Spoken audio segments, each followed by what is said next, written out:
Hello friends, कैसे हैं आप सब लोग। दोस्तों, आज मैं फिर से एक न्यू टॉपिक के बारे में बात करने जा रहा हूँ, जिसका नाम है स्टेम सेल्स।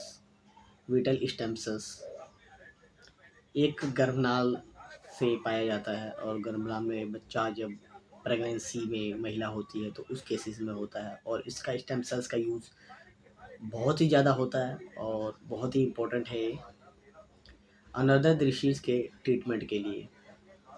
तो दोस्तों, इस टॉपिक पे मैं बात करने से पहले मैं बता देना चाहता हूँ कि स्टेम सेल्स बहुत ही इम्पोर्टेंट ज़रिया है जो हमारे डिसीज़ की क्योर करता है, प्रोटेक्ट करता है, और रिसर्चर अभी तक इसी की खोज में लगे हुए हैं।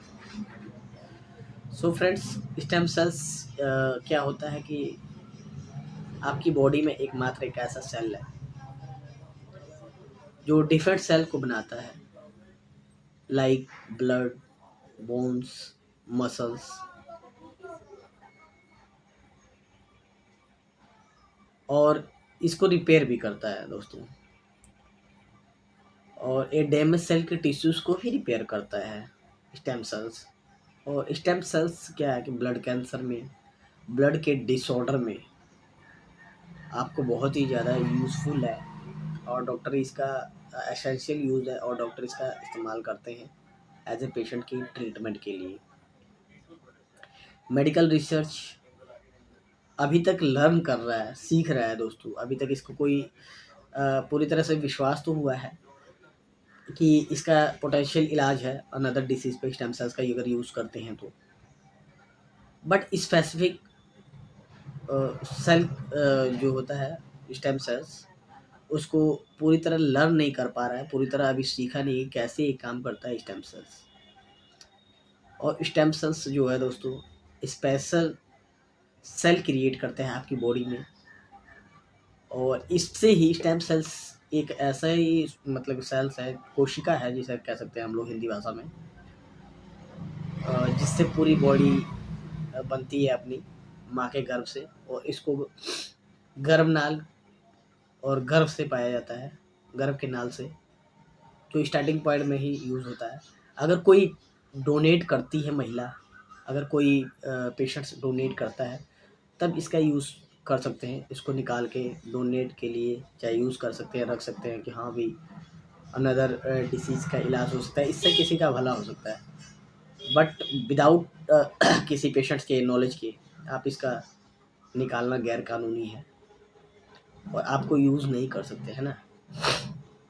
और स्टेम सेल्स दोस्तों लाइफ टाइम के लिए सीमित समय तक होता है। लाइफ टाइम के लिए नहीं है कि ये हमेशा रहेगा, एक लिमिटेड समय है, उसके बाद ये बनना बंद हो जाता है और आपकी बॉडी ग्रोथ होना शुरू हो जाती है। इसके कुछ फंक्शंस भी है। अगर फंक्शन पर विचार करते हैं तो इसमें दोस्तों हीमोपोटाइट स्टेम सेल्स होते हैं जो अपने ब्लड और इम्यून सेल्स को सपोर्ट करते हैं। इम्यून सेल्स और ब्लड क्या होते हैं, आपकी पूरी बॉडी में होते हैं, सेल्स में होते हैं, कोशिका में, और top to down, down to top flow करते रहते हैं। इसमें कोई दो राय नहीं है, और उसी की वजह से कोई भी ह्यूमन बींग्स, कोई भी बॉडी पूरी ऑक्सीजन वगैरह लेती है ब्लड के थ्रू ही, और अपना जो भी ग्रोथ करना है बॉडी ने वो अपना ग्रोथ करती है। अगर हीमोग्लोबिन कम हुआ तो आपको बहुत ही सारी दिक्कतों का सामना करना पड़ सकता है। सेकेंडरी क्या, सेकेंडरी फंक्शन क्या है दोस्तों, काइमल स्टेम सेल्स जो सपोर्ट करता है किसको, बोन्स को, कार्टिलेज को, मसल्स और फैट को, जिससे पूरी बॉडी मैन्युफैक्चरिंग होती है, और tissues, muscles tissues, cell tissues इसी को ग्रोथ करती है, पूरी बनाती है। कार्टिलेज, बोन्स वगैरह आपके स्टेम सेल से ही बनते हैं। बोन मैरो का भी यूज़ कर सकते हैं इसमें, और बहुत ही ज़्यादा इम्पोर्टेंट होता है ना। इसमें इम्पोर्टेंट चीज़ ये है कि हम लोग अंडरस्टैंड करते हैं इस चीज़ को, स्टेम सेल्स को लेके, कि कोई भी डिसीज अगर होती है किसी पेशेंट्स को तो कैसे काम कर रही है उसकी बॉडी पे, अनहेल्थी सेल को रिप्लेस स्टेम सेल कैसे कर रहा है, बहुत ही सोचने वाली बात है।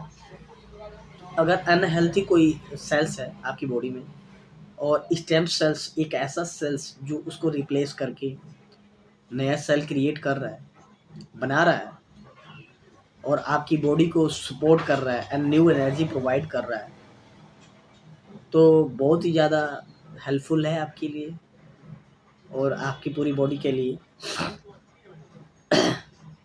रिसर्चर्स क्या है, अभी भी टेस्ट कर रहे हैं कि ट्रीटमेंट के लिए किस पे यूज़ कर सकता है स्टेम सेल्स का, कितने यूज़ हो सकते हैं स्टेम सेल्स के।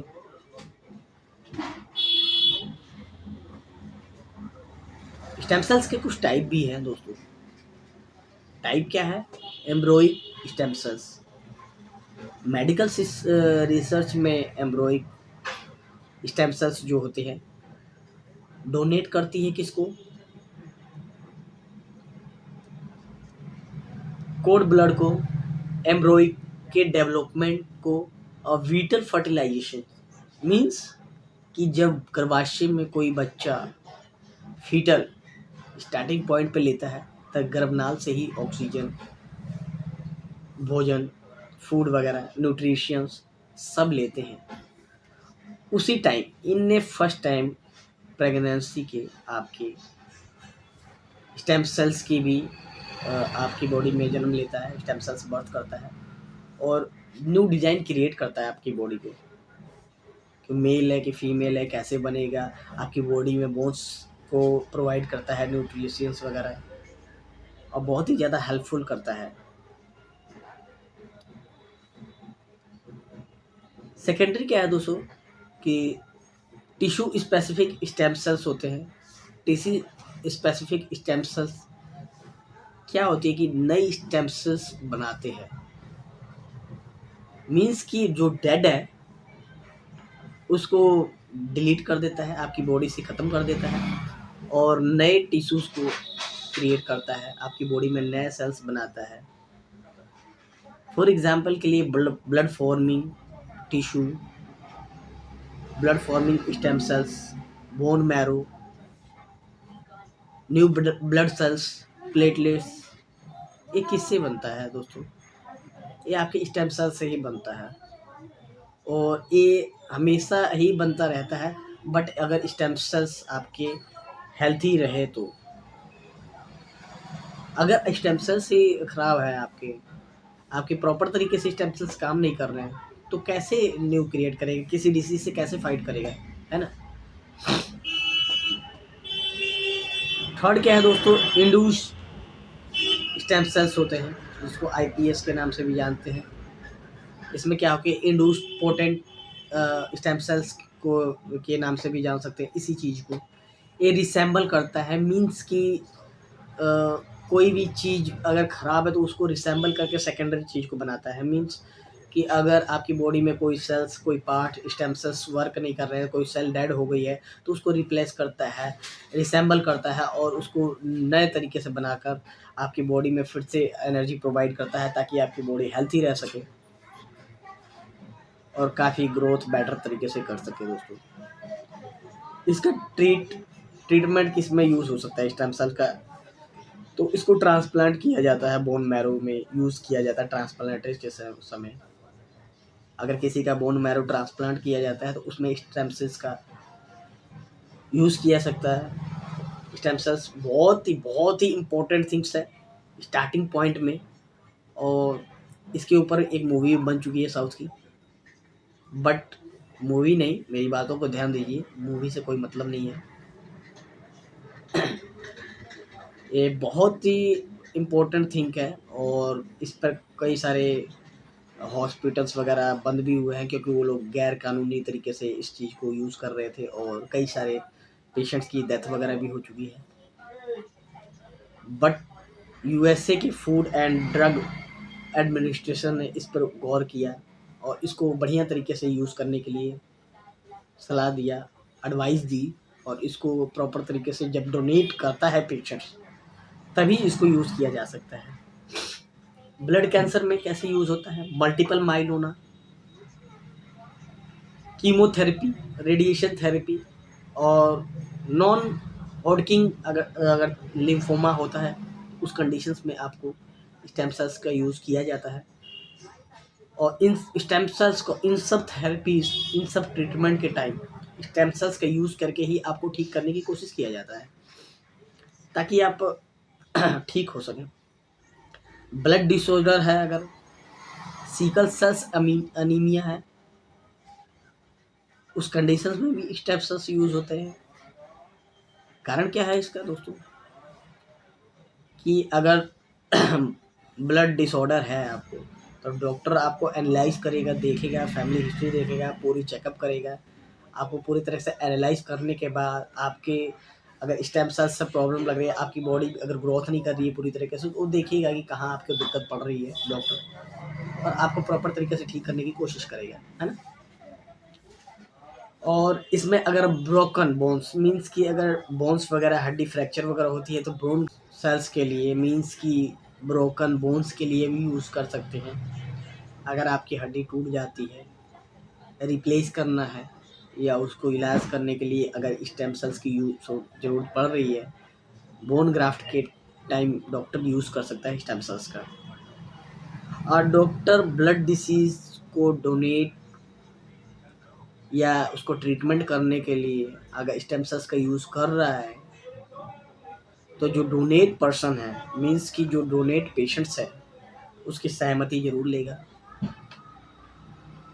सहमति लेने के कारण मीन्स कि आपको, हाँ अभी मैं देना चाहता हूँ, डोनेट करना चाहता हूँ, ठीक है, उस तरह करके डोनेट करने के लिए सहमति लेगा। और ये कहाँ से यूज़ कर सकता है स्टेम सेल्स को? गर्म नाल से, उसके गर्म नाल रक्त से। जो गर्भनाल स्टेम्स आपके गर्भनाल में होते हैं, उसके रक्त से ये यूज़ करके पेशेंट्स का इलाज, blood cancer, bone marrow, another bone crafting में यूज़ करता है डॉक्टर स्टेम सेल्स का। सो दोस्तों, स्टेम सेल्स एक बहुत ही इम्पोर्टेंट थिंग्स है, इम्पोर्टेंट जरिया है जिसका यूज़ करके किसी भी पेशेंट का इलाज किया जाता है। तो इसको ऐसे तरीके से ना लीजिए, और आशा करता हूँ कि मैं डॉक्टर पंकज कुमार आप लोगों को बढ़िया से बढ़िया वीडियो देने की कोशिश करूँगा, और न्यू से न्यू डिसीज की जानकारी देने की कोशिश करता रहूँगा। आप लोगों को मेरी वीडियो कैसी लग रही है, आप लोग ज़रूर बताइएगा। मेरी वीडियो को लाइक, सब्सक्राइब जरूर करिए।